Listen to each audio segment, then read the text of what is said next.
আসসালামু আলাইকুম। ইলিশ মাছ ভেজে নিচ্ছি। মাঝারি সাইজের একটা ইলিশ মাছ কেটে ভাজতে দিয়েছি। আর এই যে ওলট-পালট করে ভেজে নিচ্ছি একটু। আর ইলিশ মাছটা একটু ভেজে দিলে ভালো লাগে কাঁকরোলের সাথে। আর আমি কাঁকরোলের সাইজটা এভাবে কেটেছি। কেননা আমার কাছে কাঁকরোল দিয়ে ইলিশ এইভাবেই ভালো লাগে। এজন্য আমি কাঁকরোলটার সাইজ এভাবে কেটে নিলাম।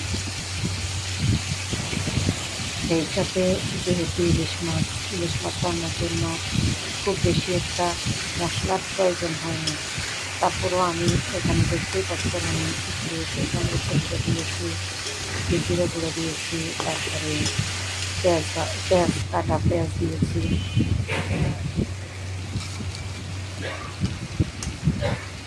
হলুদ দিয়েছি, দিয়ে আমি তেলের মধ্যে একটু হালকাভাবে ভেজে নিয়েছি কাঁকরোলটাকে।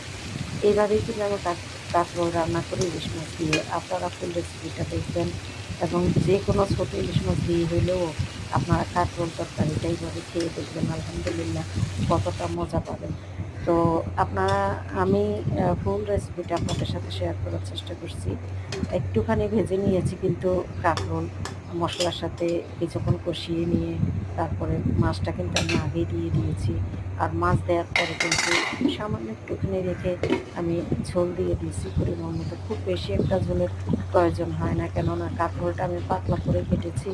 আর ইলিশ মাছ সিদ্ধ হতে তো যখনই আমি ভেজে নিয়েছিলাম তখনই কিন্তু সিদ্ধ হয়ে গেছে। তো দেখতে পাচ্ছেন আলহামদুলিল্লাহ আমার তরকারিটা কতটা দেখতে কতটা ইয়াম্মি হয়েছে, দেখতেই কতটা সুন্দর দেখতে পাচ্ছেন। আর কাঁকরোলের কালারটাও কিন্তু একেবারে নষ্ট হয়নি। কাঁকরোল কিন্তু সবুজে আছে, সবুজ সবুজ শাকসবজি সবুজ থাকলেই কিন্তু খুব খেতে খুব মজা লাগে, দেখতেও খুবই ইয়াম্মি লাগে। তো আলহামদুলিল্লাহ আমার রান্নাটা একদমই কমপ্লিট হয়ে গেছে।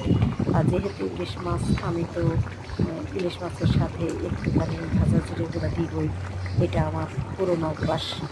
আমার এটা ভালো লাগে, আমার আম্মার কাছ থেকে এটা শেখা। আর ঝোলের পরিমাণটা আপনাদের উপরে ডিপেন্ড করবে। এখানে যদি পেঁয়াজ বাটা দেন তাহলে আরও বেশি ভালো হয়। আমার হাতে পেঁয়াজ বাটা ছিল না, যার জন্য আমি পেঁয়াজ বাটা দিইনি, বাট পেঁয়াজ বাটা দিলে কিন্তু ঝোলটা আরও জন্য হবে আলহামদুলিল্লাহ।